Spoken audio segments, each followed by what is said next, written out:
Hey everyone. I guess I should look. I have another camera set up here. I don't know where I should look. I guess I should look here. Hey everyone. Welcome back to the Not Just Politics podcast. Today we have a very special guest in the studio, not really in the studio, in my room, because there's been technical difficulties. This morning's been crazy, but we have a very special guest, the Director of Engagement and Mobilization at the Foundation for Individual Rights and Expression, or FIRE. We've talked about them many times on the show. Connor Murnane, welcome to the Not Just Politics podcast.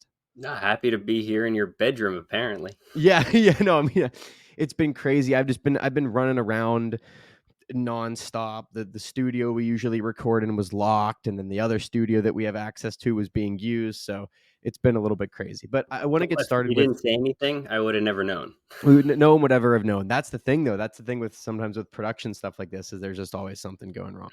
But so, what does engagement and mobilization look like at Fire? What kind of stuff are you doing on the daily? Gotcha. So, do you mind if I introduce Fire for your listeners? I don't know if Of they'll be course. familiar or not. Yeah, we've So, mentioned them a few times on the show, but give them a formal introduction. Yeah. great. So, since Fire's founding more than 2 decades ago now, as the Foundation for Individual Rights in Education, Fire Mhm. has been the nation's leading defender of fundamental rights on college campuses through a pretty unique mix of programming, including student and faculty outreach, public education campaigns, individual case advocacy, and litigation. In 2022, I believe on Victory Day, actually, we changed our name to the Foundation for Individual Rights and Expression. We kept FIRE. It was too good an acronym. The branding was there. And we announced this expansion into off campus free speech advocacy and legal defense. And we did it with a guiding vision that is, nothing less than an America in which people overwhelmingly believe in the rights of others to freely express views different from their own.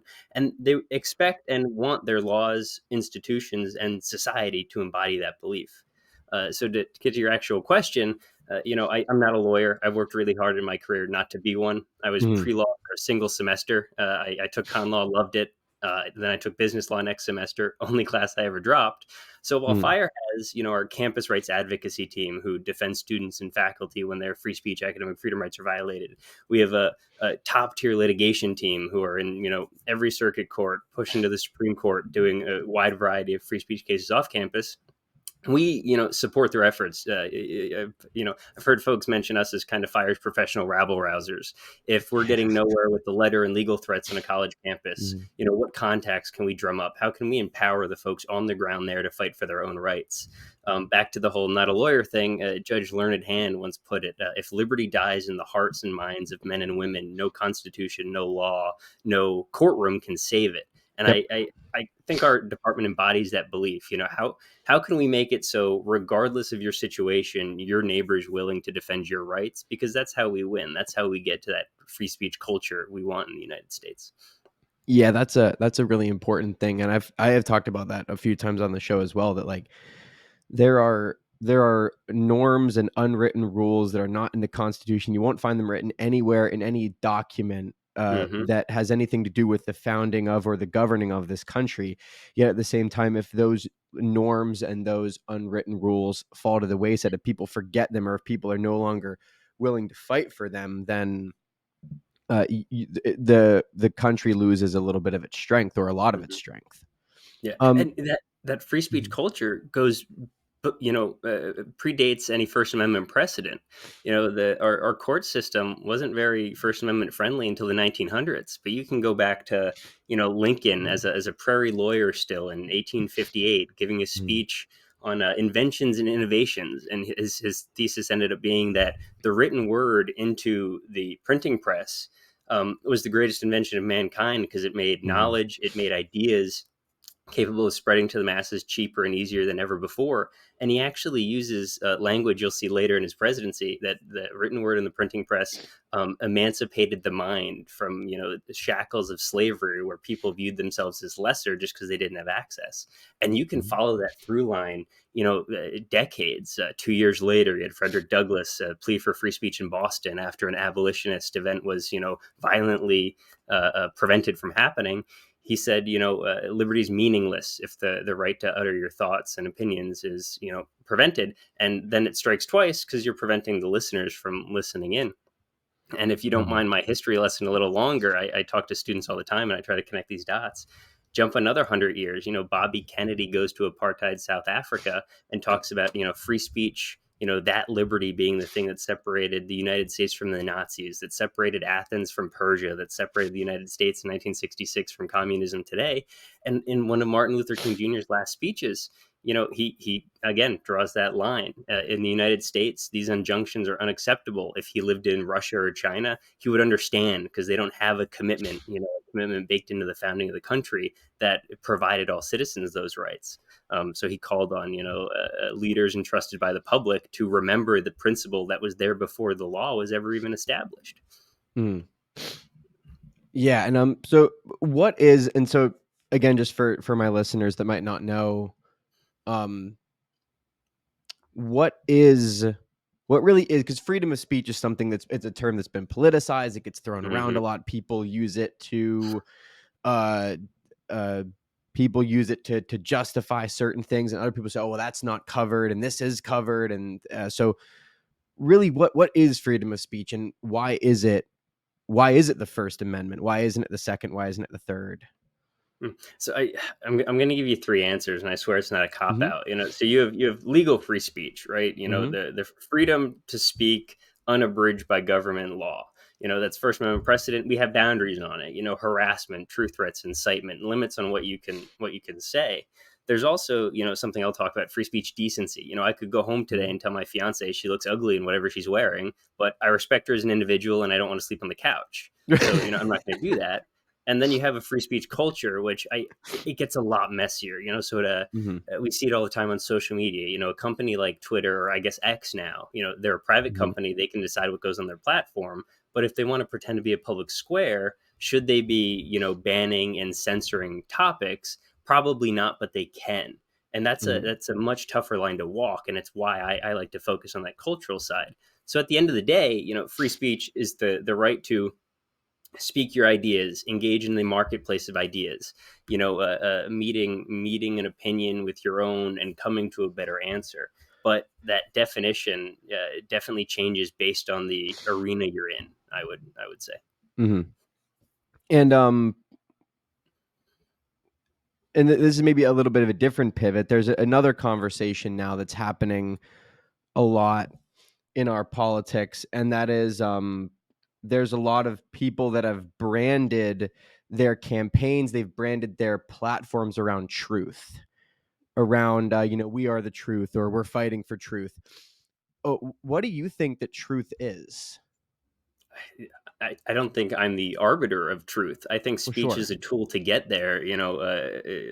I'm sorry, man. I'm an American political thought, intellectual history nerd, so I'm going to keep going back to these ideas. But John Stuart Mill, chapter 2 of On Liberty. If you want to just read a single chapter to get the best argument for free speech, it's that chapter.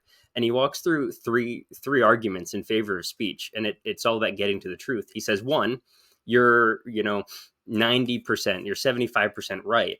By arguing with others, by putting your ideas in the marketplace of ideas and having people push back, you will learn how to, better argue your point, but also get to 100% just by, engaging with people of different opinions. If you're, the unlikely chance you're 100% right, you're going to be able to persuade people of the truth, but you're also, again, going to better understand how to defend that truth. And then third, you're wrong. You're going to engage in the marketplace of ideas, and that wrong idea is going to become clear. People are going to know how to argue against it, but you're going to come to a better understanding of the answer. So Mm, speech is a tool to get to the truth. The idea that there is a singular one, you can get into the philosophy and the metaphysics of that, but at the end of the day, I'm a free speech fan. I think if you say you can't talk about this issue anymore, you're accepting that as a society we've made all the progress we're going to make, and whatever progress has been made, I guess that's the truth, in that category, because we're not allowing folks to push boundaries. mm, There's a great document, the Yale's Woodard Report on free expression. Back in like 1945, Yale commissioned a group of faculty to basically say, what is the purpose of a university? And they came back with, advance knowledge, pursue mhm, truth, But out of all the institutions in society, the university is a place to question the unquestionable, challenge the unchallengeable, and mention the unmentionable. Because if you can't do that, nothing is going to move the needle on that topic, issue, whether it's social, political, cultural. It doesn't matter. And that's actually a really good segue to talk about, like, what is a university? What do you think? Um, the one thing that FIRE covers a lot and that FIRE defends a lot is academic freedom, right? There was that Hmm. case at Hamlin University that was a while back. I Hmm. forget exactly when, but it was, if I believe correctly, um, it was an instance where an art professor had a segment of his class on a Middle Eastern art, and there was a picture that he showed the class. It was a picture of Muhammad, but Muhammad's face was drawn, which is a blasphemous thing, if I understand correctly, in the religion of Islam. And a student got upset about that and said they were offended, and it turned into a whole thing. And Hamlin University, I believe, suspended that professor, and then FIRE advocated for that professor, and I believe he was reinstated. Um, She was actually an adjunct teaching a an adjunct. broad Okay. course. Yeah, so she was an adjunct who, arguably have different rights and different protections than a tenured professor. And wasn't fired. They just didn't renew her contract, which was, very convenient when faced with that public backlash. But she was teaching this very broad course on art history. In the Mhm. syllabus, had a warning that this is a section on Islamic art. If you're uncomfortable with seeing depictions of the Prophet Muhammad, don't come. Perfectly fine with that. It was a Zoom presentation. And Mhm. before she showed the artwork, she said, this is coming. If you need to leave and come back, I'm happy to one on one reach out to you and tell you when you're good to rejoin. So even with all those, I believe folks would call those trigger warnings. Even with all those trigger warnings, a student decided not to listen, sees it, and then goes, oh, "I'm so offended." And when you Mhm. when you look a little deeper, there's a professor, Amna Khalid, at Carleton College. She's great on these issues. She's Muslim herself. She wrote this great defense. As a Muslim, I'm offended. Not that this was shown, but that a small, very radical might not be the right word, but a small sect of that religion are the ones who don't like seeing the depiction of the Prophet Muhammad. In fact, the piece of artwork that was shown in class was paid for by someone who practiced that religion. They wanted, Mhm. to kind of showcase what they believed in.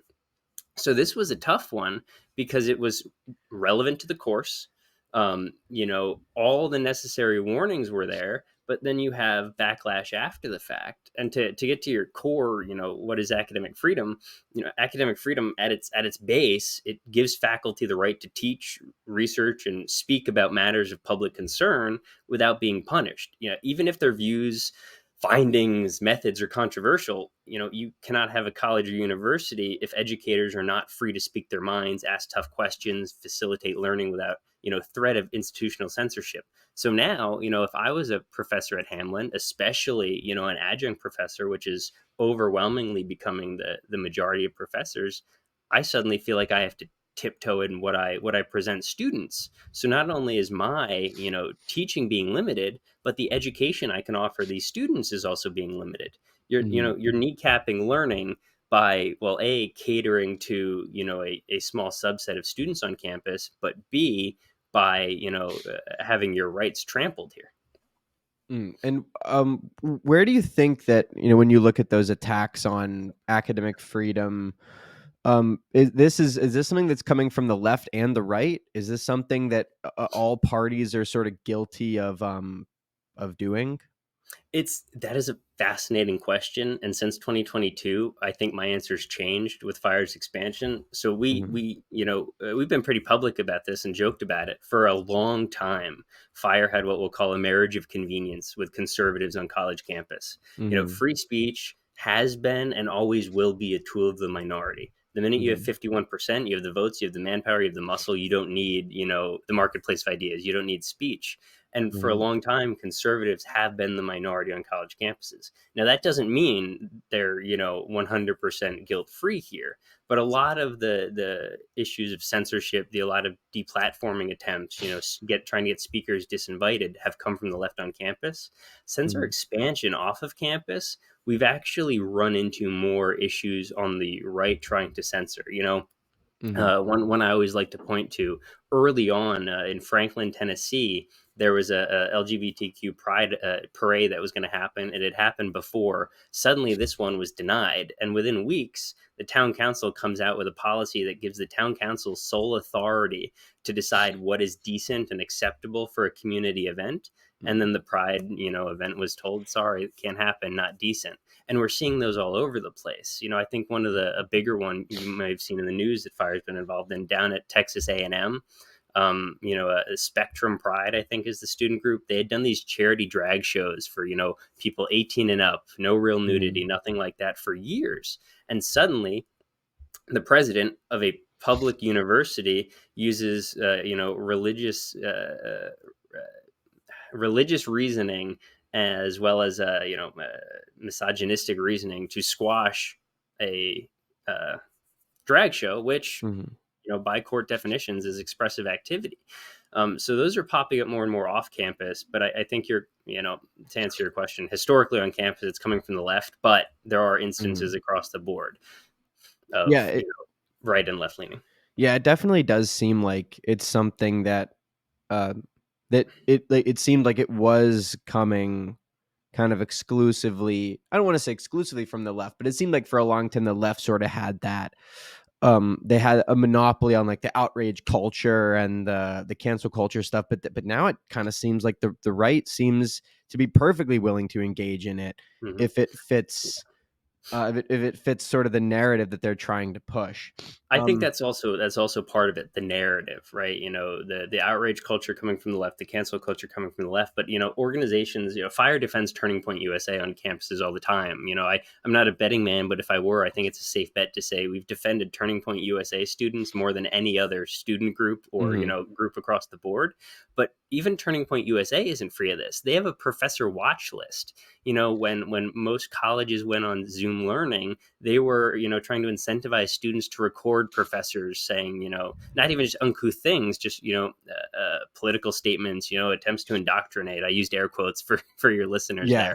there. And that's a form of chilling speech. Suddenly I find out that I'm on a watch list for doing my job. Now I'm worried about playing devil's advocate. Mhm. I had the luxury of teaching a few classes at American University. I These students, pretty overwhelmingly left leaning. If I suddenly felt like I couldn't push them from the other side, I would just be allowing them to talk in a circle. And that, they're paying top dollar for this education, regardless where you go. College isn't cheap nowadays. They should be Mhm. exposed to views across the spectrum. They should be made to feel yucky. If you go your 4 years in college without being challenged once, I'd want a refund. Yeah, it's one of the great untruths that was written about in The Coddling of the American Mind. Hmm. It's what doesn't kill you makes you weaker. I do Hmm. think that there's that fragility. And listening, I'm not like a right, and this is just for the context of you because we've just met, but like I'm not a right-wing person. I'm not a I'm not doing that, but it does seem um like that's sort of been the case. And where do you see the biggest threats to free speech coming from right now? Like, well, like, where is Fire looking? I would imagine that academia is a place, obviously, that Fire's been looking at. Is Fire now looking at, because I saw Greg Lukianoff testified before Congress on an AI situation, like how AI could be weaponized. So what are the areas that Fire's looking at? As far as like, what are the main fronts that we're going to have to fight to defend free speech? We're all over the place. Yeah. Your AI, your tech is a tough one, but on the flip Mhm. side, we're seeing states like Utah and Florida trying to ban youths from getting on social media till they're 14. So as much as we're Mm, wary of tech censorship, we also don't like the big hand of government saying, yeah, you cannot access this speech until you're of age. And then when you double on mm. the age verification questions, it gets messier. In Okay. my mind, it becomes an education issue. I'm on campus talking to students all the time, And I don't think students have lost an understanding or lost support for free speech. I don't think they've ever been taught it. We can look at Mm. through 12 curricula, and it's not a fire issue per se, but civics curricula is kind of down the drain in recent years. On college campuses, something like only 18% of colleges and universities require a basic survey course in American history or government. So we're taking 18-year-olds, shoving them on campus. They don't know how free speech is supposed to operate. They don't understand academic freedom. They don't know what the classroom environment is supposed to look like. So they get swept up in whatever culture happens. And then everyone gets up in arms, when there's a shout down or a student senate tries to pass some bogus, policy. And I do think it's that educational, aspect. So when Fire Mm. expanded, we did a lot of market research. What audience out there is the most persuadable. And something that blew me away, we found that, liberals, college educated liberals between 18 and 30 were in that kind of main persuadable demographic. The Mm. question only, became, how do you reach them? And Mhm. we started doing a lot of civil rights into Black Lives Matter, just showing the history of those movements regardless of what you think of BLM. That wouldn't be possible without speech. So I've, Mhm. I've gone to a lot of college campuses, and it's okay, what's the biggest issue for your student group? I'd ask you the question you just asked me almost. And then it's all right, let's connect the dots. You can only advocate, you can only protest that policy, that issue area, because you have these rights. So if we need to Mhm. just show that, support for the First Amendment can fully come from a selfish nature, that's fine, because that's a Mhm. huge step in the right direction. Just making it clear that this allows you to do that goes far. So I do think education, or lack of, is kind of hurting the understanding of that free speech culture. Even First Amendment law, we see things, um, heckler's veto is free speech. No, it's not. Just because you're louder doesn't mean it's acceptable. You're preventing a speaker from speaking. You're preventing listeners from listening. You're infringing upon their rights. Sure, you might be exercising them, but just because you're exercising them doesn't mean you can trample over someone else. Right. And I do think, at least on the campus context, it is truly an educational issue. In our college free speech rankings, where we survey about 55,000 students out there on, I believe it's 248 as of last year. It's bumping up a little this year. And we asked them, what do you think of the environment for free speech in your campus? One of the leading indicators for a better school, in the rankings, is whether or not these students think their administration will defend the rights of a controversial speaker. Students really take lead from university leadership. It's why we're so big in freshman orientations that teach these principles. Mhm. Things like the Chicago Statement, or just university commitments to free expression. Make it clear that this is what is going to happen on this campus, and then make it clear that if a student runs counter to your established culture, your established policy, there's going to be punishments. The problem being with this, we've seen universities governing themselves for the past few decades on double standards. So not all, those policies aren't always, applied evenly, and then the public is forced to question whether or not these commitments are worth anything. So it is a weird cycle, and it needs to break somewhere. Yeah, it's actually funny when I was just because I do often think that comedians can give really good articulations for really for any sort of like positions that sometimes they're good at just cutting through Hmm. some of the societal BS, I guess you'd call it, and just getting right to the point. So there's a really great quote that I love. Do you know who Theo Vaughn is? He's an American comedian. No, I Um, don't. he said, "That's why it's not costly speech because we're gonna fuck it up so much. It's got to be free because we're gonna use so much of it to figure out where we're going." And I Yeah, thought that that's was that's brilliant. Theo yeah, Vaughn. I'm gonna have to Theo write that Vaughn. down. Yeah, he's a really funny. He's a really he comes off as kind of off the cuff, and he's really kind of out of pocket sometimes, but he is really smart. And when he said that quote, I thought, man, that's perfect because if it did cost something, I would already be unaffordable for me personally. It would Hmm. already be it would already be out of reach.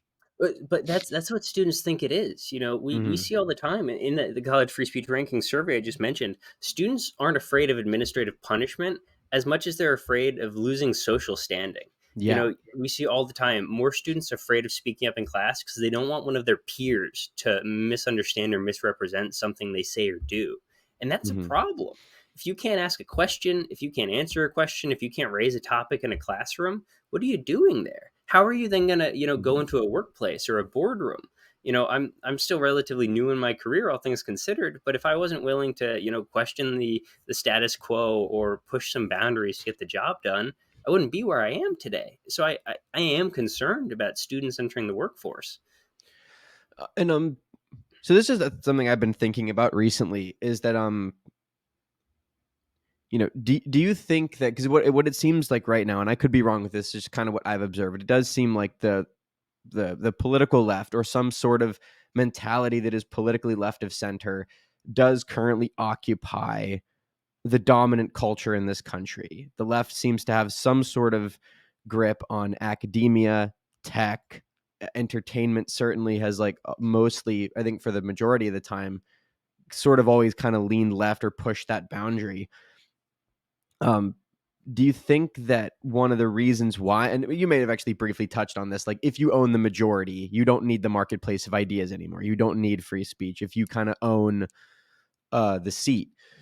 So do you think that we're going to see a shift? Do you think we're going to go into a situation where the left kind of, maybe not like fully retreats from these spaces, but we get maybe more of a conservative presence back into academia and other places, and then we might start to see the left, because liberals used to, and they still do, but it's like liberals, one of the key definers of, like, liberalism is defending free speech. Like, that's one of the big things. Like, Bill Maher always says, and he's kind of, people don't like him or whatever, but Bill Maher said, I'm an old school liberal. We used to own the First Amendment the way the conservatives owned the Second. Hmm. And that's not really a thing that you see anymore. Like, I'm sure that liberals exist, but it doesn't seem like they are as big of a political faction as they used to be. It seems like they're now kind of like, and I don't want to put words in their mouth or, change their positions for any liberals that are listening, but it almost seems like they're closer, like, centrists now, or even like center right people, because the left seems to be so fragmented. So do you think we're going to kind of see a little bit of a shift here? I I don't know if we're going to see a shift, and your premise is correct. For a long time, folks like Sam Abrams, professor at Sarah Lawrence College, brilliant guy. He's tracked overwhelming majority of college administrators left leaning, overwhelming majority of Hmm. faculty left leaning. Students definitely left leaning across the board on most campuses. There are a few outliers out there, but I don't think it is the overall political leaning that's the problem. I Okay. think it's that vocal minority that are both Mm. driving the conversation and driving, policymaking. For a long time on campus, what's a president's primary job? Chief fundraiser. If I'm Hmm. raising money, I want a quiet campus and I want the status quo to keep going, because the status quo is what is bringing in money. So when I have Hmm. students on one end of the spectrum or the other making it stink, I am going to cater a little bit more to them. But, I do think, and this may be a weird kind of conclusion to draw from, the terrible events of October 7th, but the campus environment after October 7th has kind of changed. You're not seeing the Hmm. catering to that, real vocal minority anymore. And, some presidents lost their jobs. Liz McGill went up in front of Penn Hmm. State's, or not Penn State, sorry, the University of Pennsylvania's former president, went up in front of Congress, and gave the right answer. When she was asked, or calls for genocide protected speech, more often than not, yes. But when you look at her track record of protecting speech, it definitely didn't fall on a viewpoint neutral line. So everyone was right to call out a hypocrite when they saw her. And Hmm. then she goes back to campus and flip flops. Penn Hmm. has prided itself, wrongly, in my opinion, for a long time, that as a private institution, they've still modeled their speech policies off of constitutional standards. And she went back, I think it was the night of or the night after that congressional hearing, and released a 2-minute video on Twitter where she said those constitutional standards were no longer good enough to govern speech on Penn's campus. And we watched the backlash. Yeah. But look at what's going on. Schools like Harvard, University of Virginia, Hmm. Northwestern, all these schools are now putting together their committees to investigate, maybe we do need to refine our free expression policy. Maybe we should start considering institutional neutrality, not weighing in on any of these political or social issues. Because the minute you do, you chill the speech of the people who don't agree with your position, and you empower, whoever on campus does agree with you. You can't have a great line on this from the Calvin Report. A university is supposed to be the host and sponsor of critics, not the critic itself. Because Mm. a university as a knowledge generating organization should not be putting a finger on either side of the scale. They should let the people who are there, both paid and paying, to come up with that best idea in the marketplace of ideas, which does go back to that comedian's line and why I think it's so good. We Mhm. need all the free speech we can get because it's going to be messy and it's going to take a lot of time getting to the right answer. So Mhm. I think we're seeing kind of a rise of the middle here. So you have vocal minorities on each side who are the ones, doing the shout downs, doing the disinvitations, causing the issues on campus. And you have a big middle. And when I say middle, I don't just mean moderate. I mean, I lean left, I lean right, as well as moderates who, and this is a direct quote, who don't think the arguments are worth it. I did a podcast, Mhm. or not a podcast, a webinar with some students from Stanford, and he Mhm. was a senior, brilliant guy. Could run circles around me.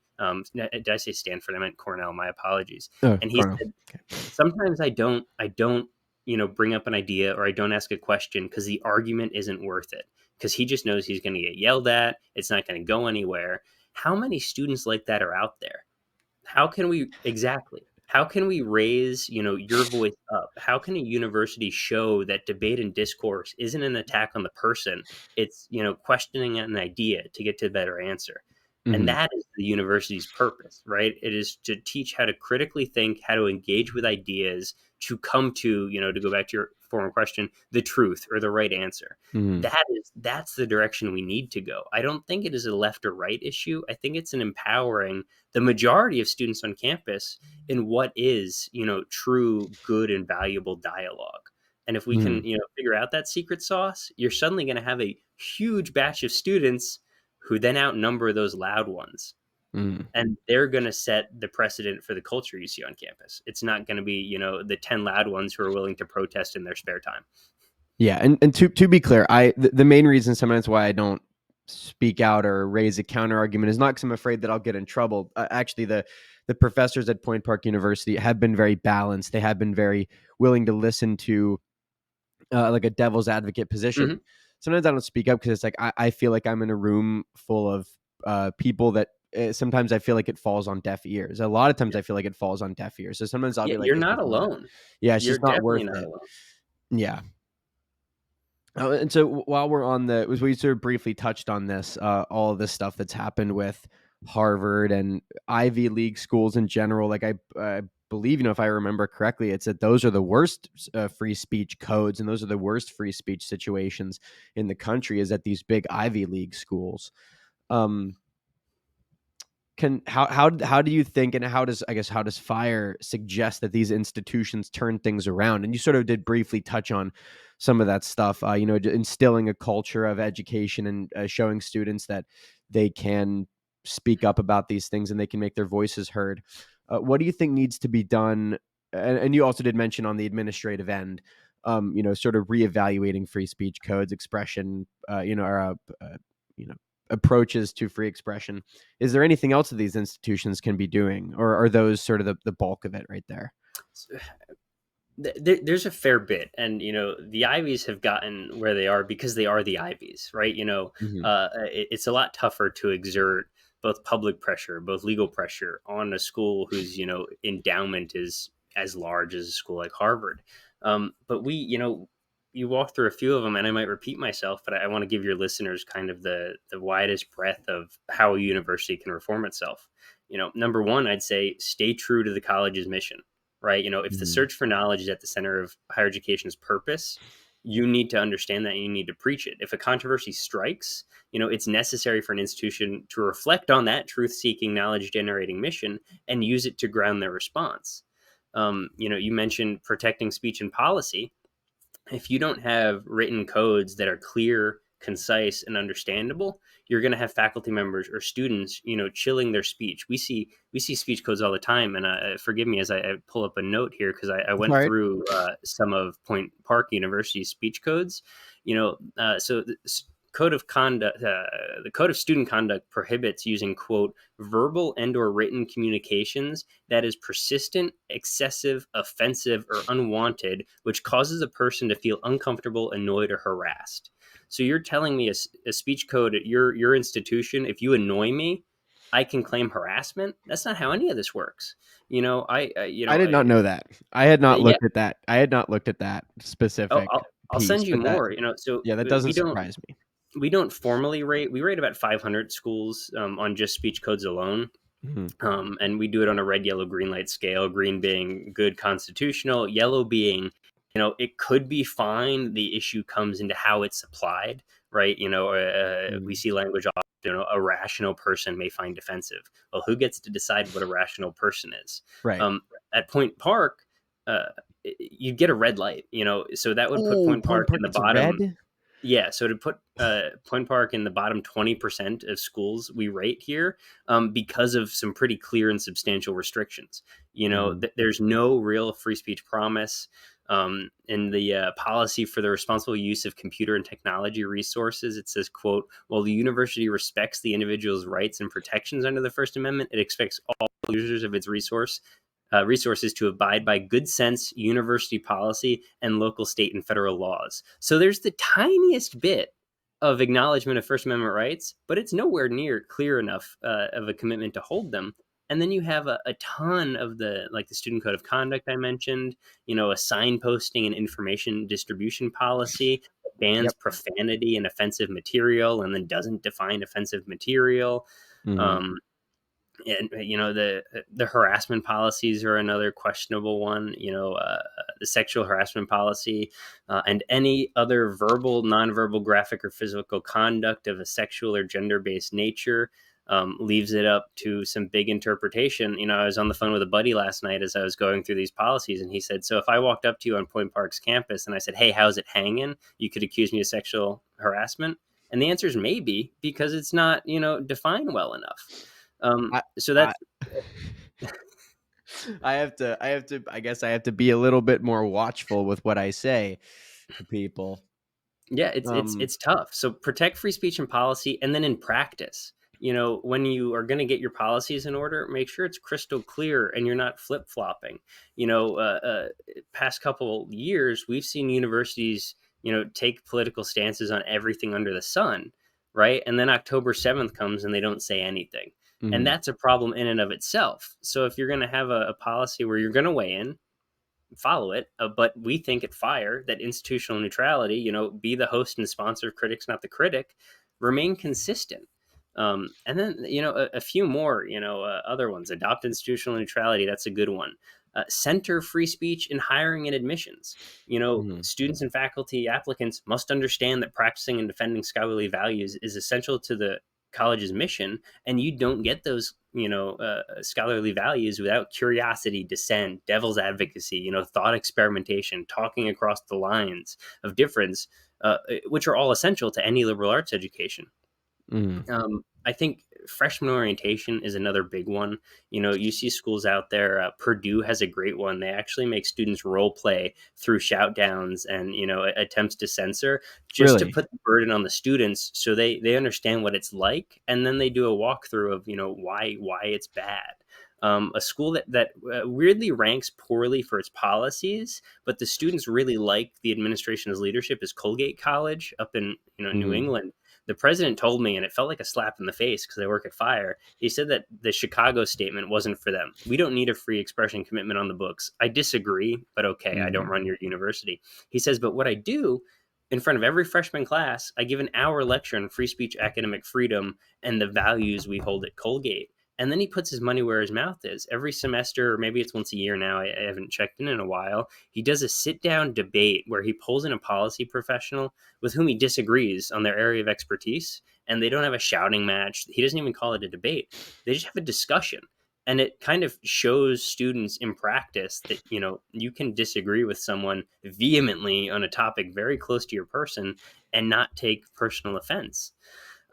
And then, next to that, we see things like DEI statements and political litmus tests. Don't have those on a college campus. Don't use them in hiring and promotion. That's just an easy one and a bad one. Cut administrative bloat is Mm-hmm. another pretty easy one. At Harvard, back to the Ivies, there's something like 1.3 administrators for every student, which is a problem. And Oh, whoa, what? yeah, yeah. A lot of these Ivies, I only have Harvard's data in front of me, will have more administrators than students, and then definitely more administrators than faculty. So a lot of the early speech policing, if you look at Fire's founders, Alan Charles Kors and Harvey Silverglate, a lot Oh. of their writing connects the rise in the administrative class with speech codes being written, because suddenly these administrators need something to do, and Mhm. policing speech was an easy answer. That's so crazy. You have more administrators than you have faculty and students. Hmm. So yeah, That and is it so wild.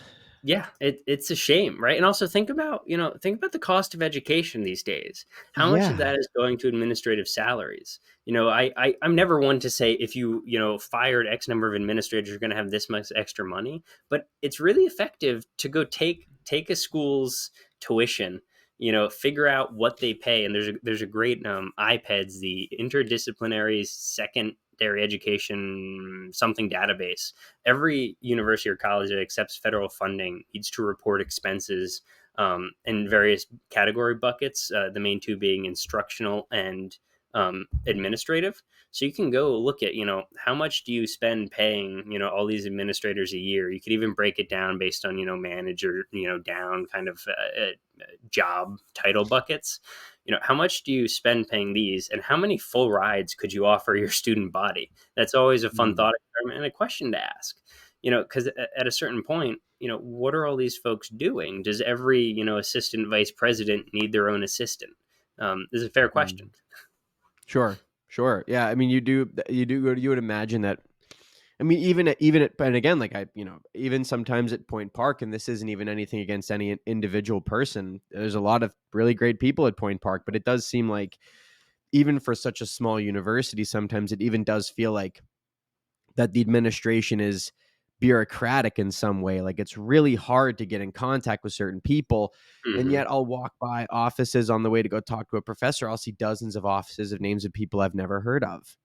Hmm. Never received an email from them. Again, I'm sure these people have jobs. I'm sure they're doing well at their job. I don't know, but it just seems like that's so many administrators to have. Like more administrators than students is crazy. Yeah, I no, I do want to be clear, right? Like there are some folks out there who say let's abolish all the administration. Let's just have Oh, deans, provosts, like faculty. I'm yeah, not advocating for that, you but can't do that.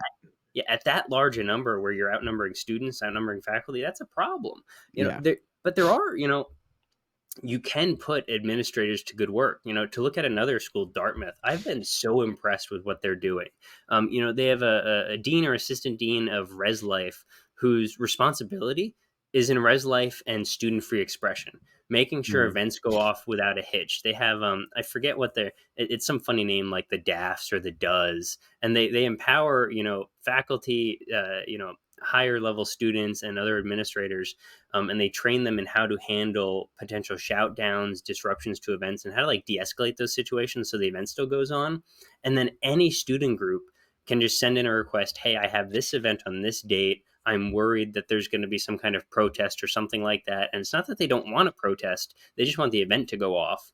So these kind of empowered by the university, individuals go and they make sure it happens. And post October 7th, you actually saw it in practice. I think they had an IDF soldier coming to speak on campus, and a group of Palestinian students were protesting, and they were protesting outside.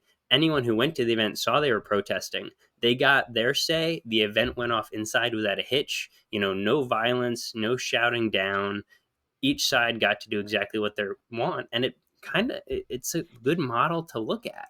That Yeah. you want to go find a good administrative salary to pay. It's those people who are ensuring that the values of the university happen on all sides equally without catering to one side or the other. Yeah, I agree that does seem good. What do you think?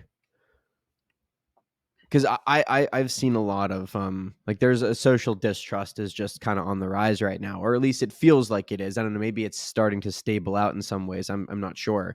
I haven't looked at any data, but it seems like especially after the stuff on October 7th with all the stuff that happened with these presidents of Ivy Leagues, that these places are going to take a little bit of a hit in how they're viewed publicly. Um, and also just in general with our other institutions, right? With government, with religion. Um, there's just a lot of people that don't trust a lot of stuff right now. Um, how do you think that we can start to rebuild that? What do we need to do to, get social trust back on the table? Oh, it is bad. The confidence in American higher education is in the low 30% when you break Mm-hmm. it down. Politically, I think Republicans are under 20% now. That's terrible. And Mm-hmm. those congressional hearings didn't help.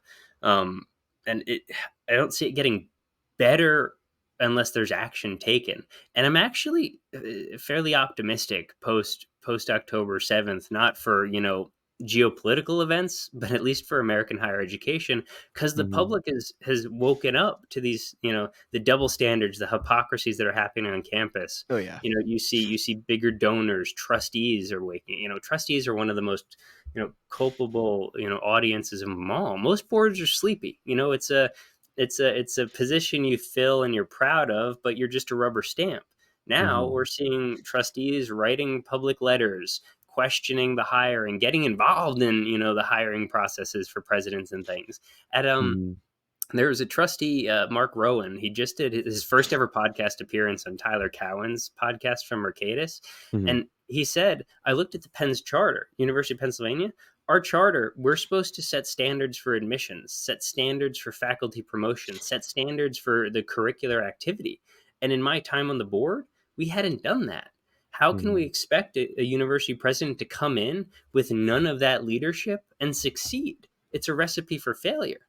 But now that Mm-hmm. the spotlight's on, I think it's pretty clear what needs to happen. And it's not going to happen in a day. Even if my ideal university commits to institutional neutrality, adopts a free expression statement, reforms all its policies, that's meaningless until they're put to the test, because it's the enforcement and practicing what you're preaching that's going to matter. But I think we're going to start seeing it. I mentioned earlier that a bunch of these universities have put together these committees to start investigating and putting forward suggestions on this. And the minute you see one or two do, you're going to watch a few more fall. A great example, the UNC system was, kind of strong armed by the state government to commit to institutional neutrality, and they Mm-hmm. did. And they're very glad they did pre October 7th, because once October 7th hit and students were making all these demands, they pointed to their policy and said, "Hey, look, we're happy to, work with you to get a debate, get an event going on Mm-hmm. campus. But at the end of the day, this is your cause. We're just here to allow you to engage in your cause." And they pointed right to their policy, and zero controversy popped up. No student complained, no faculty member complained, no group like Fire had to go and tisk University of Mm-hmm. North Carolina Asheville. It you know it you know let If I was a college president, I would love something like that, because I can point to it all the time and it covers my ass. Pardon Yeah. my language, but it lets you continue functioning as a university on a clear standard. And that's what the public needs to see: a clear viewpoint neutral standard that you're following time in and time out. Yeah, I think that is, and I think that is really important. Like what you had mentioned, that the universities should be here to, they should just be there to enforce a culture of, like they should remain neutral. They should just reinforce a culture of, those kind of like civil discourse happening. Because at the end of the day, if you are a student that is like championing a certain cause, I would want to know that the university is going to have my back, in the sense that they're not going to let me get shut down by people that I disagree with, and they're not going to, they're going to make sure that I can still kind of get my point of view across. And I do want to, I was kind of meaning to do this. I do kind of want to make you play devil's advocate here a little bit, or Sure. I want to play devil's advocate a little bit, because the arguments that I hear from my peers, again, people that I like, people that I simply have a disagreement with on this stuff, but that's nothing wrong with that. They'll say like, oh, well, if you let the, if the free speech is the culture on the campus, then dangerous people will show up. People that have hateful ideas, you're going to be threatening the lives of certain people, or putting them at risk by allowing these certain speakers to come on campus. And I've never really had like a super concrete answer in my head for how to sort of give a rebuttal to that, but that's always the thing, is like the mentality is like, if the speaker is even welcomed on campus, then it puts certain people's lives at risk. It's interesting, and we get it all the time, right? And Mm-hmm. to a point, their premise is correct. Mm-hmm. In practice, it falls apart, right? So, Okay. I've long thought that in this world we have two ways of influencing people and two ways of governing, right? Words or Mm-hmm. violence, language or power. If you're governing, so Yeah. what distinguishes liberal societies from illiberal societies is that a liberal society uses words, not violence, to overcome differences. Mm-hmm. It is a great quote. Civilization. I'm hoping I'm going to remember it here. Civilization was formed the day man first cast a word instead of a stone. And if we conflate Mm. words with violence, we can feel justified in meeting words with actual physical violence. So blurring that distinction, which you're describing, threatens the very, fundamental foundation of our society. But Mm-hmm. more than that, I've made this argument repeatedly. Schools like Penn State, they refused to let a student group hold a documentary screening because they were concerned that, there was going to be a violent protest. So you're telling me that you're a university with your own private security, with access to local police, and you can ensure an hour-long documentary is screened? Yeah. Like, what are you doing? If you can't do that, you're not a Yeah. university. There are tougher discussions in classrooms every day, Oh yeah. but you're letting the threat of violence, and frankly, that is also kind of an avenue here. Those who are saying, what if violence happens? So you're allowing them to win before it even gets to that point. You're letting the threat of violence, the threat of harm, stop you from even engaging. Period. That's letting them win. Mm-hmm. Look at the ACLU in Skokie way back in the day, where they defended the rights of Nazis to march in Mm-hmm. Skokie, predominantly Jewish, a lot of Holocaust survivors. And, I think it was Nadine Strawson who said, let them march. I want to know Mm-hmm. who the Nazi in the room is, because then I Mm-hmm. know who I need to Yeah. argue with or who I'm never going to turn my back on. Yeah. That's That's valuable. yeah. That's always been my thought, is like, I've always, and I've said this as a person that is in a certain position where, nobody can say anything. This is an argument that I've made, is like, I do this kind of stuff because there's not a single part of my identity that anybody can attack in a meaningful way. I'm a straight white man. It's like, I don't, Mm-hmm. and you can say that to me all day and I don't care. I feel like I have a responsibility to do this stuff. And Yeah. that's always what I've said, is like, I want to know where these people are. I want to know what everyone's thinking, Yeah. because then And you, I know who we can pinpoint as like, we need to try to have Mhm. a conversation with this person, or like you said, to know who to not turn your back on. That's another Mhm. really important one. Yeah. Now, another aspect of it, if you think they're nuts, don't turn them into a martyr. Yes. I was Yes. just Yes. debating this with my fiance. Her and I, so the last political campaign I worked or volunteered on was Rob Portman in 2015. In Mm-hmm. 2015, my fiance was working on Hillary Clinton's campaign. If that No, says anything about interesting. our politics, our home life is fun. It's engaging, right? If we can make it, anyone can. But we were Mm-hmm. talking about, did you see the Kyle Rittenhouse shout down recently? I did. Yes, Yes, I did. I'm indifferent on the guy. I kind of forgot he existed until news of the shoutdown broke. Yeah. So the shoutdown breaks. He has to run off stage. Whatever happened doesn't matter. But like 2 days later, guess what? The guy now has a campus speaking tour. So by Yeah. shouting him down, preventing him from speaking, you've now opened the door to, him and the people who wanted him there feeling like a martyr.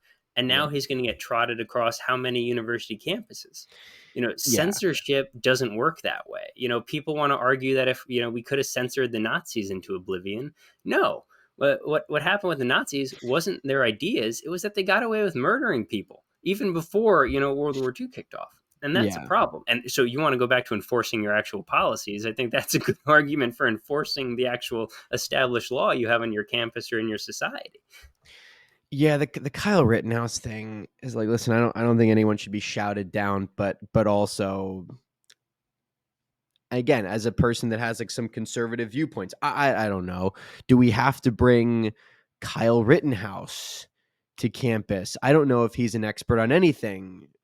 So that's kind of where I got a little frustrated at that situation. It's like, I don't think you should be shouted down, but also, does the guy need a whole speaking tour? Well, then let's take your premise. Is he an expert on anything? I don't know. But if you put him in front of a No. stage, is he going to do much?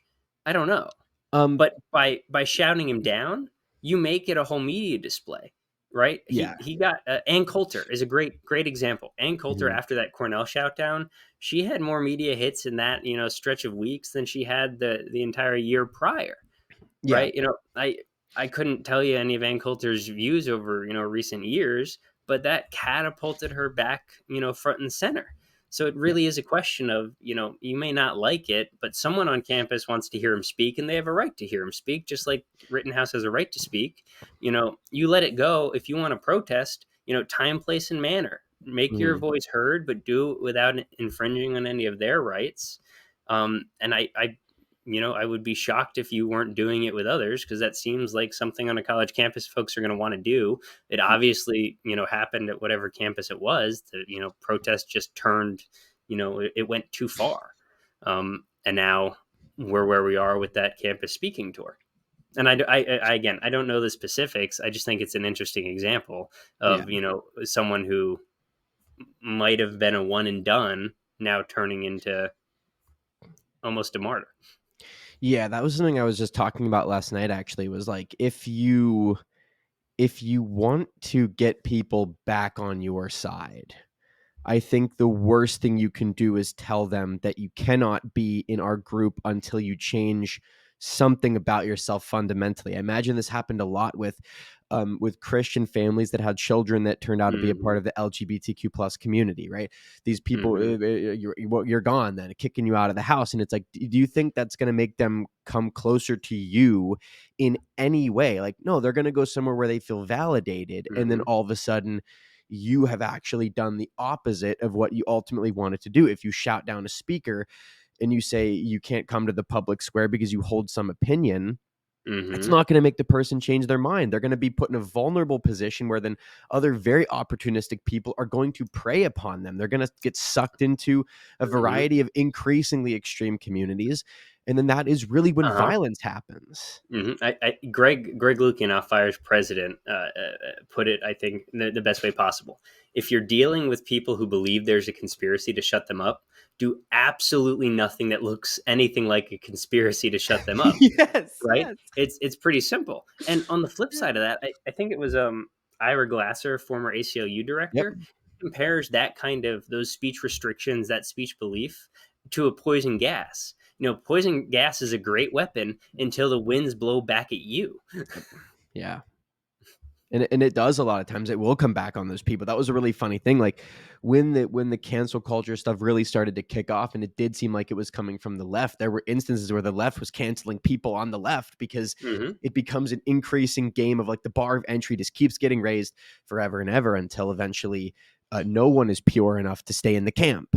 And it's Who because you know we who decided. kickstarted the college free speech movement? Liberals at Berkeley. They wanted to protest the Vietnam War and all these other things. And today, it's we covered it. It's at least 51% liberals doing the censoring and canceling on campus. Mhm, That pendulum's always going to swing, and it goes back to the idea that free speech is always going to be a tool of the minority. So mhm, no matter what side it is the minority, that pendulum of speech support is going to be on that side. And that's it's Greg, our president. He has a yep, blog called The Eternally Radical Idea, and mhm, it's because free speech is eternally radical. It's eternally going to be under attack by those who don't want to push boundaries, who don't want the status quo to change. And while the job security is nice, the fact that business is booming for fire, I think signals a pretty big ill for society at large. mhm. Yeah, and when we look at like in our culture right now, when we look at the ways in which, and I'm not going to make it about political parties. I don't want to say like a red versus blue thing. I guess I would maybe be a little more accurate to say like left versus right, or like a conservative versus a more progressive point of view, when you look at like the ways in which we talk to each other, this is something that I read about in David Blankenhorn's book. He's the co-founder Hmm. of Braver Angels. He talks about how there's a red and a blue dialect to American political English, and the foundation of the red dialect, which is more of a conservative approach, is I am who I am, regardless of what other people think. And the blue dialect is I am who I am in sensitivity to others. And I've watched this play out. I've watched a conservative friend and a progressive friend talk to each other. And I have seen this happen directly in front of my own eyes. A conservative friend will say, no, well, I'm not going to censor my speech. I'm just going to talk because this is how I really feel.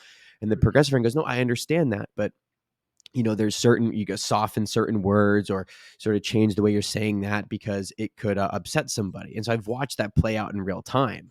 And companies like All Sides have their red blue translator. It's supposed to help people figure out, when someone says a certain word, what does that mean? Um, is this something that should be more? I feel like that's something that should be more widely taught.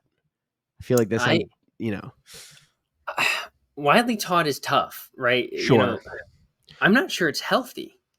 Because Okay. what are the two sides doing? So you have, in your instance, the right is talking about an idea. Now I don't know the motives of the individual, but Hmm. I find myself in that bucket sometimes. I'm not going to censor myself. I'm going to debate the idea, but it is never an attack on a person, right? You Hmm. should always be presuming goodwill until proven otherwise. Sure. But Sure. I think that the left, and I don't want to paint with too broad a brush here, but I do wonder if there's a tougher separation of ideas and your being, right? Hmm. Does that make sense? So Yeah. is one side, arguing purely against an idea, not a person, and then the other is arguing in favor of an idea, which is, indirectly tied to their being, so they take it as a personal attack. That's something I've Mhm. grappled with in my personal life. I think it goes right in with what Blankenhorn wrote, and it's a signal that we can't talk to each other anymore Mhm. because we're going to talk past each other, and I Yes. don't I don't think that's good. So acknowledging it is great, but I don't know if we should be teaching how to use your free speech in ways that fit with someone's worldview.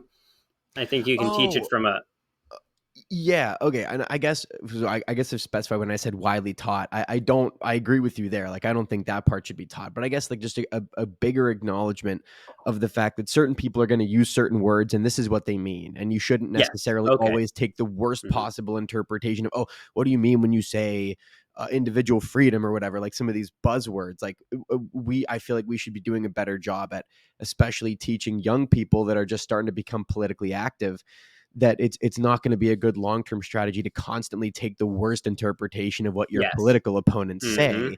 And once I sort of started applying like the red blue translator thing to everyday life, I realized that there are some instances where I thought that people's intentions were a little bit more misaligned than they actually are because you have to kind of decode things a little bit for lack of a better hmm. word.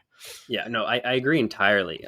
So fire is a fascinating place to work, and I swear this is going to address your answer directly. Anyone who interviews, whether it's for an intern position to senior level, every Hmm. interview you're going to be asked, are you willing to defend the rights of someone with whom Yep. you disagree with? Yep. And that answer better be yes. Hmm. But fire, and this is something Greg prides himself in.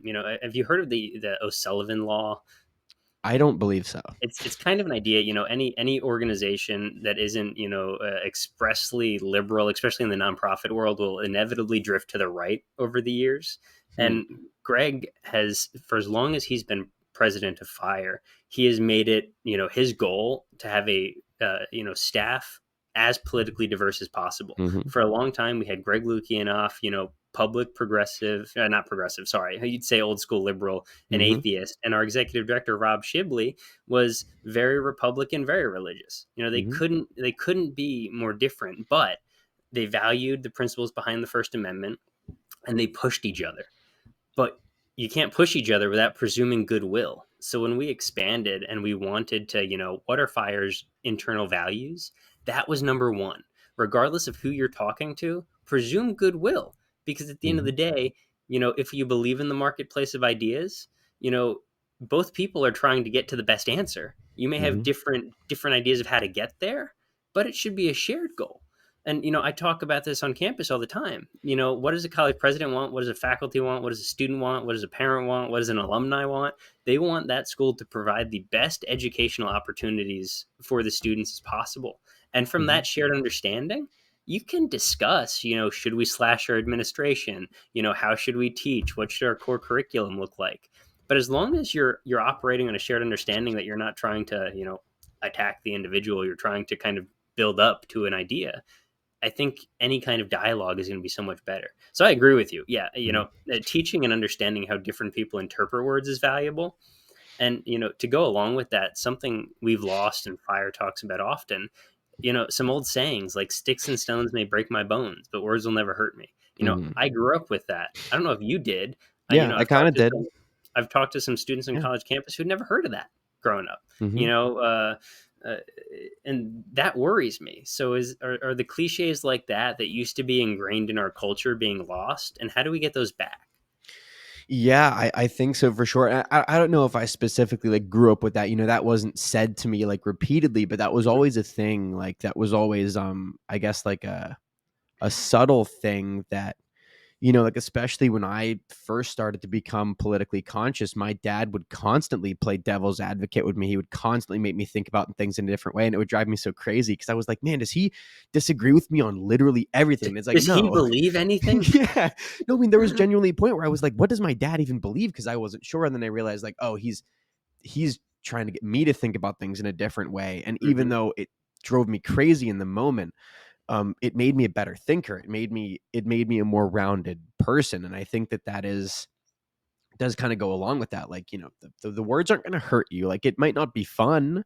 It might be really frustrating. It might take up your brain space for a couple of days. Who knows? But at the end of the day, um, you can walk away. You can walk away better because of that. Hmm. Yeah, no, Greg Um, talks about some of the argument styles and in the canceling of the American mind, and I mhm. think he calls it fascio casting. If you can paint someone a fascist or Yes. a communist, suddenly you devalue their ideas. You don't have to listen to them just because you applied a Yeah. label, right? Yeah. But You do that with woke. If you paint yeah, somebody as woke woke, you too. can. Yep. DEI. Yes. Right? There's issues with DEI. We covered compelled speech earlier, but Mhm. there's some good there. Yeah. It just depends on where on the the range you are. So And we no, have this. and at this point, no one even knows what these things mean anymore. Like, Yeah, but they're the boogeyman. yes, yeah, they are. It's like and I will call out certain sides. The left loves to just label everyone a fascist, right? They call everyone a fascist. It's like I don't think they're a fascist, guys. Like, when Antifa shows up and they shout down a speaker claiming they're like, you guys are the real fascists. You guys are Hmm. the ones not letting anyone else speak. It's like it's really funny. Like, during the summer of 2020, someone said that Antifa was fighting fake fascism with real fascism. Yeah, honestly, maybe, but They might have been, and I'm sure that the people have good intentions in that mhm. organization, but at the end of the day, if you're gonna use your rights to trample somebody else's, Hmm. that's not. We're becoming too tribalistic and losing Yeah, a sense of humanity in each other. And yeah. I know that's something not Braver Angels.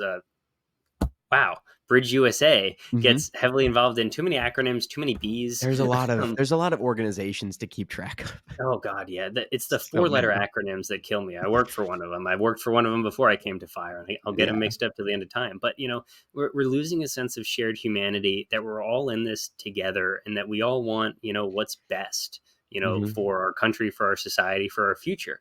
Now, what's best? That definition is going to be dramatically different, but Hmm. we're all working, on a at least in the United States, on a shared experiment together, and it Hmm. only works if we continue, building it up together. Yeah, it only works if everyone, well, not everyone participates, but it only works if everyone's willing to believe in it still, I think. Hmm. Like, Yeah, I'm now you have going way to. beyond Fire talking points, but right, it's a nation of ideas, Hmm. written Yeah. ideas on paper that we're still striving today to achieve in full. It may be a utopia. It may never be possible to reach it, but we should be building to that, what was enshrined in the Declaration and the Constitution, and then, the amendments. How do we get there? We can't do it if we refuse to talk to each other because we have political disagreements. Yeah, and I know we got to wrap here in about 20 minutes. So I'm going to ask you one more question, then we're going to Mhm. get into some closing stuff here. And this is something that sort of pertains to college campuses, and I briefly sort of mentioned like my observation of like the counterculture and everything. Like I do kind of think that right now conservatism is in sort of an underdog position, Mhm. trying to make its way up. But I don't think this is exclusive to the political right. Um, and I think this is, and I don't know. It's a question I have because I don't know because you are older than me, so you might have a different perspective on this. But do you think that we've fetishized being the most hated person in the room a little bit? Who's we? I guess our society, like, and maybe I shouldn't say we. Maybe we is not the right word to use, but I guess there is a whole group now of like conservative social media influencers that kind of got their fame from speaking out against a certain rule or saying the controversial thing that no one was willing to say, and then it generates a lot of controversy and they get a lot of attention, and then they sort of turn it into a social media career. And I just worry that there's a culture right now that does have roots in free speech, so I'm not completely against it, of like you should be able to speak out and say what you feel, but I think it's kind of getting to like an unhealthy place where people are sort of looking for a fight. They're looking for a little space to carve out for themselves where they can sort of say the controversial thing, get a bunch of attention, and then turn it into like a whole career essentially. And I'm just worried that like young people are being taught that that's like an attractive thing to do, especially like with Gen Z being so attached to social media from such a young age. I'm just worried about that being a thing. Like I don't think people should be encouraged to constantly be controversial just for the sake of being controversial. Hmm.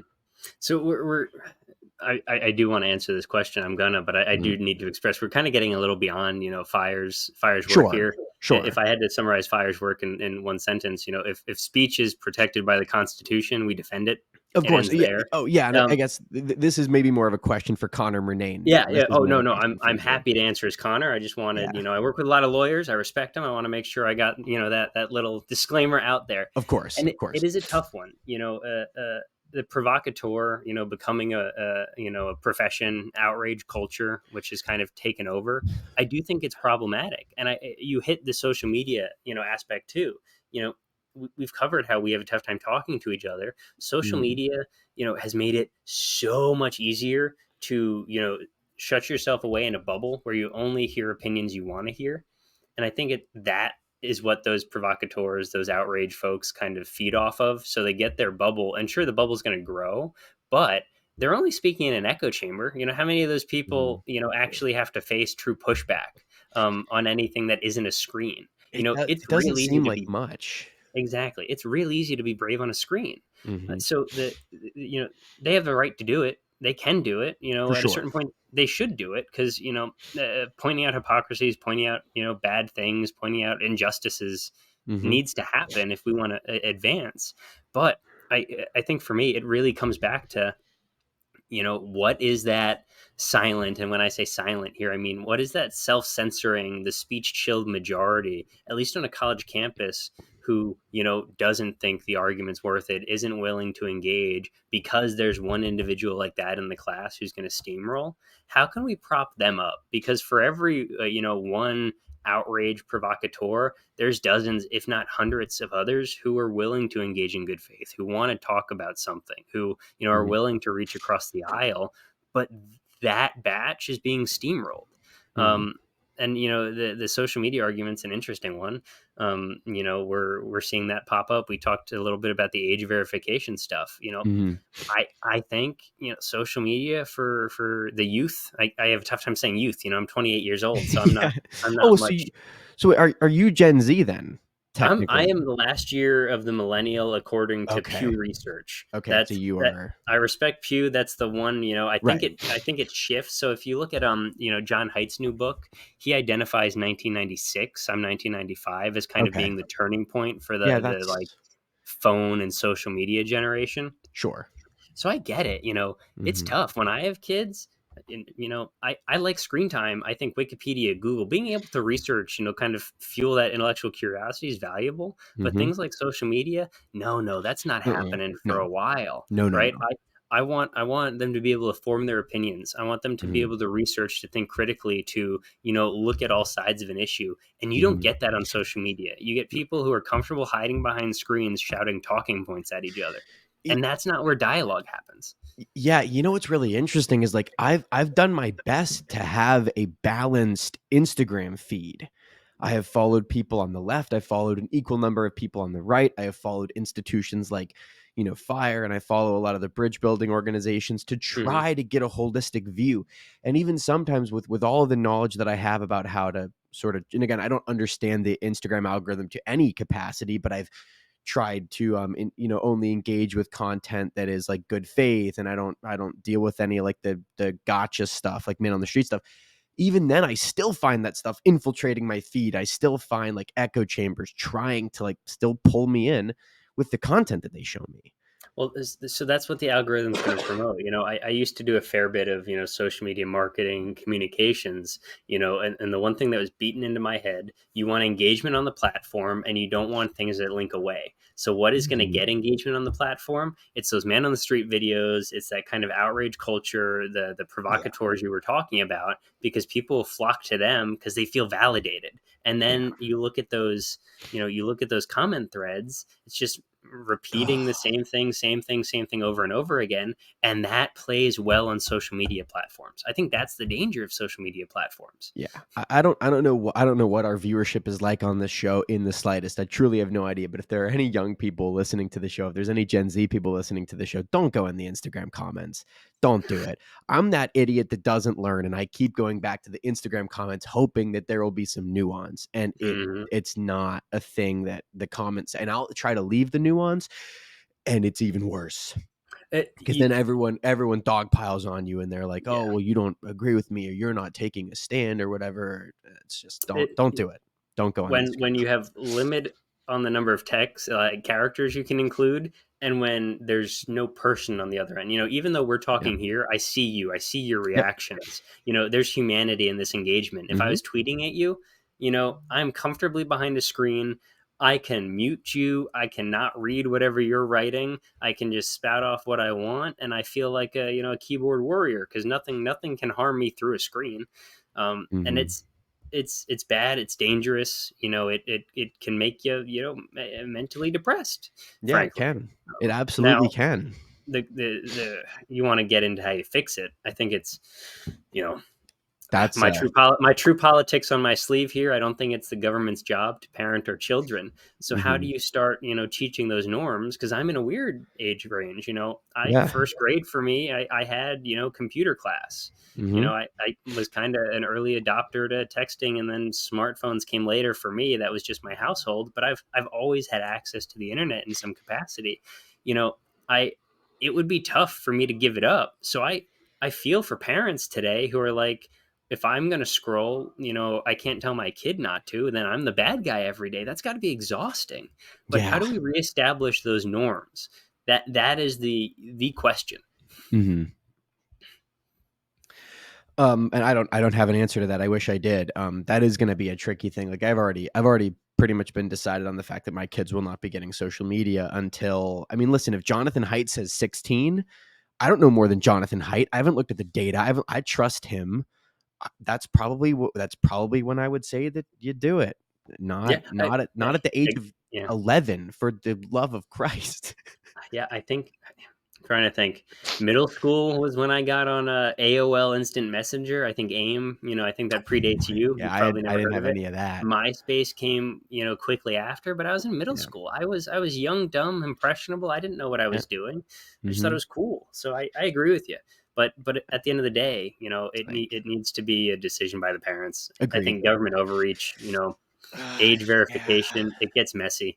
Yeah, it is tough. Like, and I don't want to open up this can of worms because we do have to wrap quickly, but it's like, I don't know. Jonathan Knight made an argument of like we don't let kids smoke cigarettes, and it's like, Hmm. is that a government overreach of freedom? It's like, perhaps it is, right? But it's like we've made that decision because kids kids should not be able to make that decision on their own, right? It's the same there thing. there's no amendment saying that the government cannot, interfere with the right to speech, this, or sorry, with the right Mm, to smoking cigarettes. that's a good There point. is that the government That's cannot interfere with the right to speech. And at the hey. end of the day, what I post on Twitter, X, Facebook, Instagram, that's expressive content. It's an expressive activity. Mhm. Yeah, that is a good point. Well, okay, I want to get us into some concluding questions here. What is your favorite part of your job? My favorite part of my job, Hmm.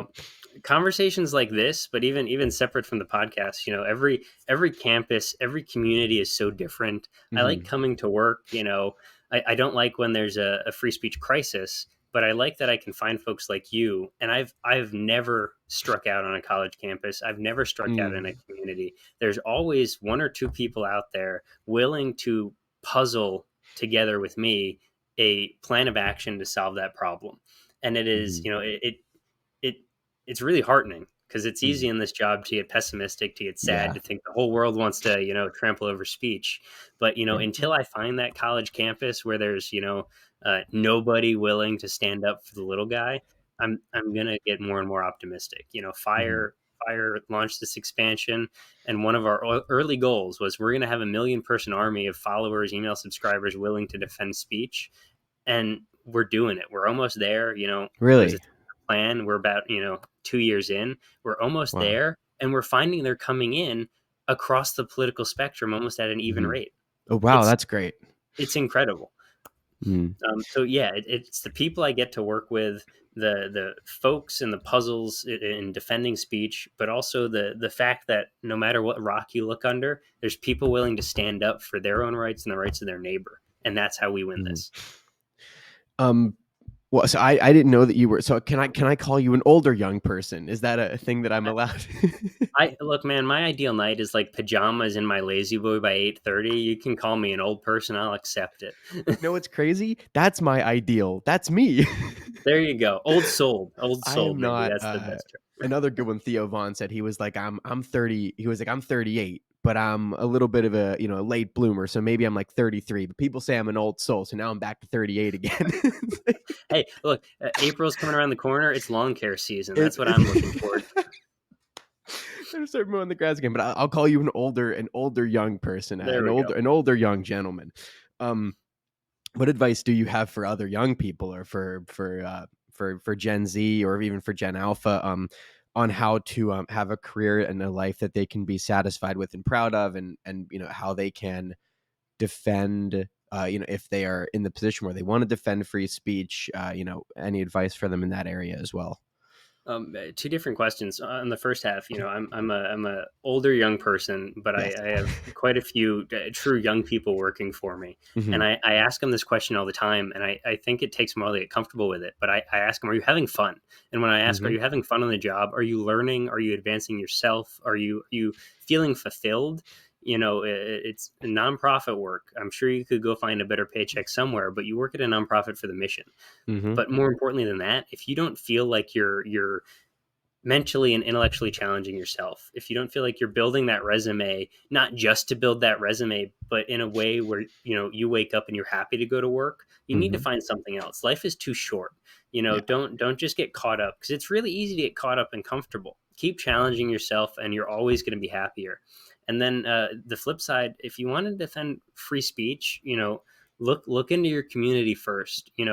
Send me an email. My name's on the bottom. My email's really easy. It's connor.murnane at thefire.org. Hmm. We are always looking for people who will keep an eye and an ear to the ground in their community, because that's where it starts.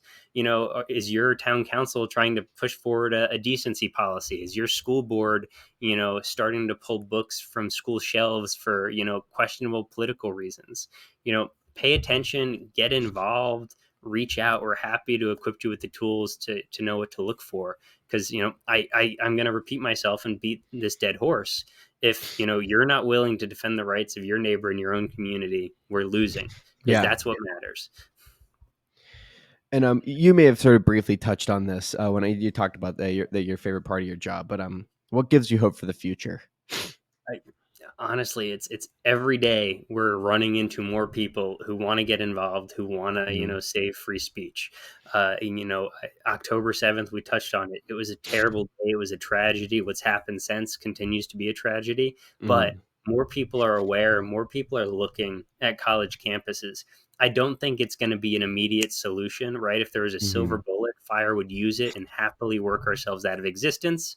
Yeah. But it's not going to be there. But the attention has been brought. We talked about the confidence in higher ed is declining, and more and more and more people want to do something about it, and that makes me hopeful. But at the Mhm, end of the day, the First Amendment's not going anywhere. Our society doesn't function without free speech. mhm, It's just a game of how do I persuade the next person. mhm. That's awesome. Thank you very much, Connor. It was great meeting you. It was great talking today. I really appreciate the perspective that you've brought with you. And people should go check out Fire's website. They have a lot of great data on all sorts of stuff pertaining to like censorship on college campuses. And yeah, I really appreciate it. Thanks for doing this. No, thank you, Carson. I love what you guys are doing. Keep it up. Again, we need more of you on every Mhm. college campus. Make my job more easier and more fun. Thank you, sir. I appreciate that. All No right. Bye, problem. everybody. Take care.